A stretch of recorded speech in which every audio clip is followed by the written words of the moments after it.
Работете внимателно. Пазете живота и здравето си. Национална кампания за ограничаване на производствения травматизъм. Кампанията се реализира от Министерство на здравеопазването в изпълнение на проект «Информирани и здрави» по оперативна програма «Развитие на човешките ресурси».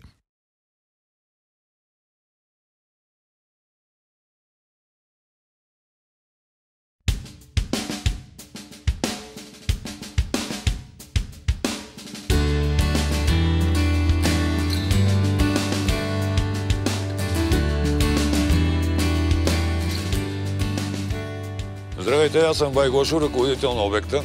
Намираме се на 35 метра височина. Погледнете наоколо. Красиво, нали? Ама да паднеш никак не е красиво. Нито за теб, нито за близките ти. Напоследък много се строи.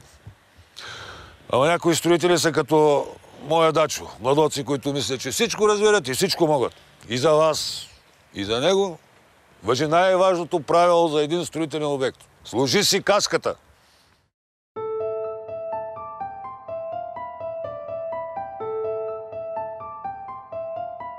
Въпреки съвременните техники за безопасност, за последните 20 години по строителните площадки на страната ни са загинали 2876 души. Още 1885 са осакатени за цял живот. Получилите по-леки травми и контузии са хиляди. За съжаление, това се случва всеки ден. Добре, сега да видим каската. Добре. И какви са тия обувки, бе? С маратонки не става. Нали сме се разбрали? Само с голям грейфер.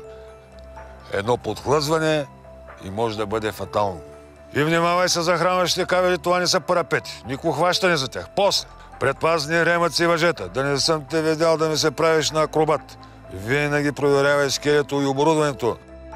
Личните предпазни средства в строителството са работно облекло, каска, ръкавици, предпазни щитове за заваряване, предпазители за слуха, здрави обувки или ботуши.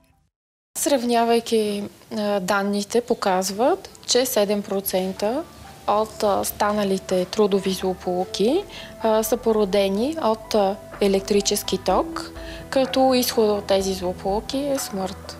Има примери за допуснати трудови злополуки следствие допир до електропровод. Така, например, шофьор на камион слиза от камиона и се намира на 2 метра разстояние от камиона, насочва стрелата на камиона, тъй като трябва да се налива бетон.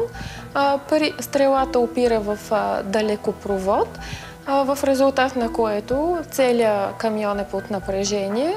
При достигането на земята зарядите се разреждат, при което и работникът попада под напрежение. Изходът от тази злополука е смъртен. Разполагането на изкопания материал трябва да е извън зоната на естественото срутване на откосите на изкопите на разстояние не по-малко от 1 метър от горния ръб.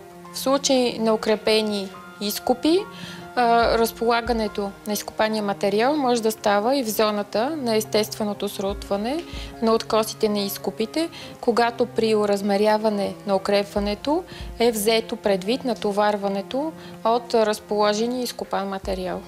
За строителството има наредба номер 2 за извършване на строителни и монтажни работи и там е записано императивно.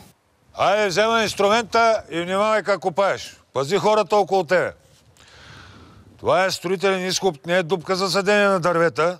За секунди се сличат тонови земна маса. Копаеш внимателно и само в указан и маркиран терен. Като не си сигурен, питаш. Вечер, ако не е достатъчно осветено, никакво копане. Мен, ако ме питаш, Байгошо, обичам да не копам.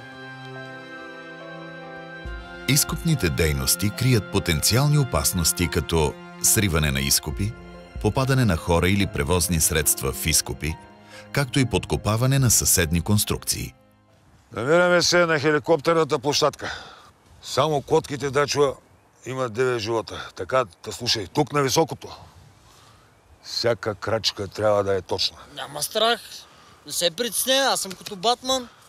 Ти знаеш ли колко батмановци са минали през ръцете ми? Слушай сега, има 2 вида предпазни средства. Лични и колективни. Личните са каска, колани, въжета, сбруя и противоплъзгащи се обувки. Да не съм те видял без тях.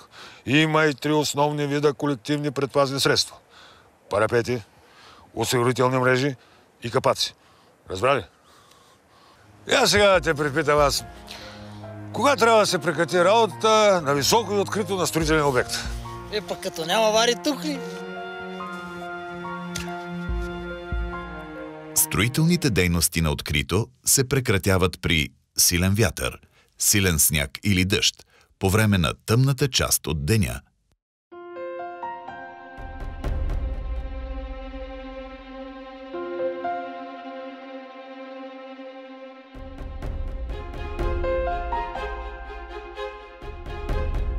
Паданията от високо са най-честата причина за наранявания и нещастни случаи в строителството. До това обикновено водят работа върху скеле или платформа без предпазни парапети или без правилно прикрепени предпазни ремъци, несигурни покриви, стълби, които са лошо поддържани и разположени или не са добре обезопасени. Както разбрахте, най-високи относителният дял на трудовите злополуки, където причините са падане от височина. Да, нашите проверки показват, че има необезопасени отвори на строителни и конструктивни елементи, като стени, етажни плочи, покриви. Всички опасни зони се защитават чрез парапети, ограждения или здраво покритие, които да понесат съответното натоварване, осигуряване на капаци, мрежи, екрани и други. И внимавай, като се качваш по стълбите. Изглежда лесна работа, ама знаеш ли колко съкатлъци съм видял? Винаги проверявай добре ли е подпряна, укрепена и разположена стълбата. При всеки вид стълба си има чалъм на качване и престой, както и поставяне на инструментите и материалите. Не е толкова просто. Добре, тате, добре. При изкачване и слизане от стълбата трябва винаги да се прилага правилото на 3 опорни точки, което гласи, че във всеки един момент работещия трябва да има опора на 2 ръце и крак или на 2 крака и ръка, като положението на работника е винаги с лице към стълбата. Товароносимостта на строителното скеле се определя от производителя и инструкцията за експлоатация или от проектанта, когато става въпрос за използване на комбинация от различен тип и вид скелета. Бай Гошо, има ли нещо, да не го знаеш? Има, разбира се. Непрекъснато се появяват нови технологии.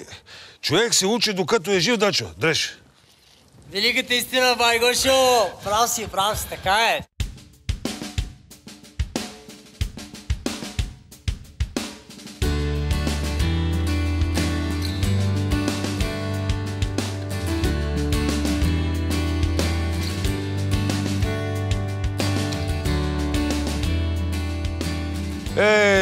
След време ще мина от тук с внуците и ще кажа: тая сграда аз съм я строил.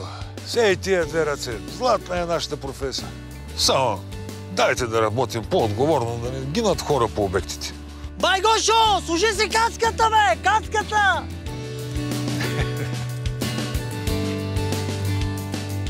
Работете внимателно. Пазете живота и здравето си. Национална кампания за ограничаване на производствения травматизъм. Кампанията се реализира от Министерство на здравеопазването в изпълнение на проект «Информирани и здрави» по оперативна програма «Развитие на човешките ресурси». Настоящият филм е изготвен с финансовата помощ на Европейския социален фонд. Министерството на здравеопазването носи цялата отговорност за съдържанието на настоящия филм и при никакви обстоятелства не може да се приеме като официална позиция на Европейския съюз и Агенцията за социално подпомагане.